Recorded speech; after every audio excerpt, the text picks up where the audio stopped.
Russian President Vladimir Putin launched a military operation in Ukraine on Thursday with explosions heard across the country and its foreign minister warning a full-scale invasion was underway. Ukraine's border guard service said Russian tanks and other heavy equipment crossed the frontier in several northern regions, as well as from the Kremlin-annexed peninsula of Crimea in the south. Shortly after the announcement, explosions were heard in Ukraine's capital, Kyiv, and several other cities. Ukrainian border guards reported being under attack along the Russian and Belarusian frontiers. Ukraine's President Volodymyr Zelensky declared martial law and said Russia was attacking his country's military infrastructure, but urged citizens not to panic and vowed victory. Within a few hours of Putin's speech, Russia's defense ministry said it had neutralized Ukrainian military air bases and its air defense systems. In his televised address, Putin justified the operation by claiming the government was overseeing a genocide in the east of the country. The Kremlin had earlier said rebel leaders in eastern Ukraine had asked Moscow for military help against Kyiv.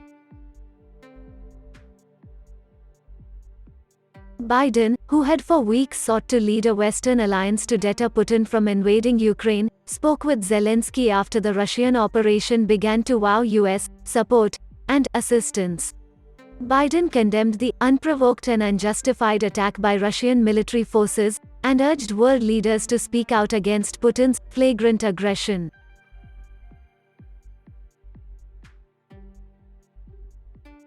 Ukraine said that at least 7 people were killed and 9 wounded by Russian shelling, as per a Reuters report.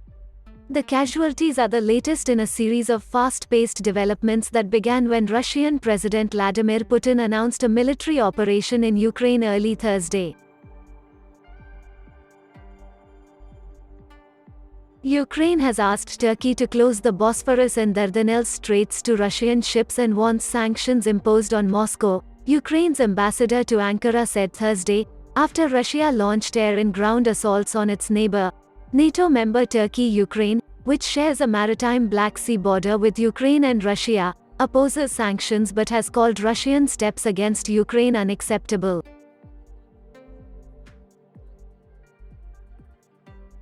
NATO chief Jens Stoltenberg has convened a meeting of NATO ambassadors to assess the invasion of Ukraine, which borders several NATO members.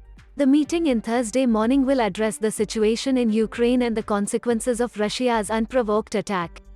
Earlier, Stoltenberg had already condemned Russia's invasion of Ukraine.